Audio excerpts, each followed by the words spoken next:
Jesus loved me with everlasting love. எல்லாருக்கும் price Lord.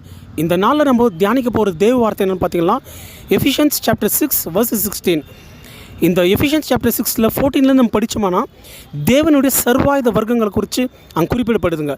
Armour of காட்ன்ட்டுன்னு.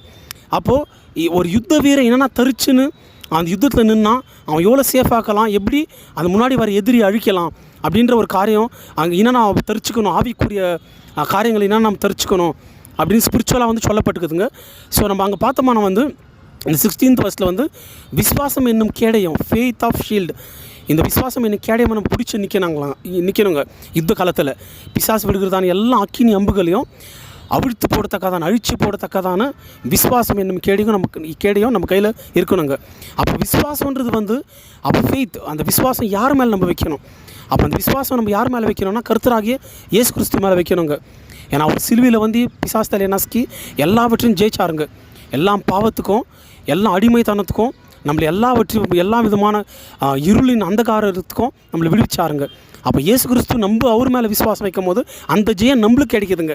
அப்போ அனிதின வாழ்க்கையிலையும் என் இயேசு கிறிஸ்து என்னோடு இருக்கிறாரு, அவர் ஜெயம் பெற்றாரு, நானும் இந்த உலகத்தை ஜெயிக்குவேன் அப்படின்ற ஒரு ஸ்ட்ராங்கான விசுவாசம் நம்மளுக்குள்ளே இருக்கணுங்க. அவர் மரணத்தை ஜெயித்தவர், அவர் மரணத்தை வென்றவர், நம்மளுக்காக மரணத்தை ருசி பார்த்தவர், அவர் ரத்தத்தை கொடுத்து விலை கொடுத்து வாங்கினவர், நான் எவ்வளோ ஸ்பெஷலு அப்படின்ற ஒரு விசுவாசம் வந்து நம்மளுக்குள்ளே எப்போவுமே இயேசு கிறிஸ்து மேலே வைக்கிற விசுவாசம் ஸ்ட்ராங்காக இருக்கணுங்க. அது தாங்க உண்மையும் கூட. அனுதின வாழ்க்கையில் நம்ம அருமையாக அழகாகவும் நடத்தின்னு வருது நம்ம இயேசு கிறிஸ்து மாத்திரதாங்க நம்மள. அப்போ அதே மாதிரி தான் பைபிளில் நம்ம வாசித்து பார்த்தோம்னா அப்போ விசுவாசம், இந்த ஃபெய்த்தை பற்றி வந்து இயேசு கிறிஸ்து பல பேர் அவங்க ஃபெய்த்தை வைக்கும் போது ஆச்சரியப்படுவாருங்க, அதை புகழ்வார், பூரிச்சு போயிடுவாருங்க. பைபிளில் பல பேர் உன் விசுவாசம் ஒன்று ரசித்தது அப்படின்ற சொல்கிறதா காரியம், இது மாதிரி ஒரு விசுவாசம் நான் இஸ்ரேலில் பார்த்ததில்லை அப்படி ஃபெய்த்தை குறித்து அதிகமாக பேசி பூரிச்சு போவாருங்க. இன்னொரு வசனமும் சொல்லப்படுதுங்க, விசுவாசம் இல்லாமல் தேவனை பிரியப்படுத்த முடியாதுன்ட்டு. அப்போ ஃபெய்த்துன்றது பாருங்கள் எவ்வளோ ஒரு முக்கியமான விஷயம். நம்ம அப்பாவையே நம்ம பரம தகப்பனே குஷிப்படுத்தலாங்க. நம்ம அவர் சந்தோஷப்படுவார், ப்ளீஸ் ஆகிடுவாருங்க நம்ம மேலே.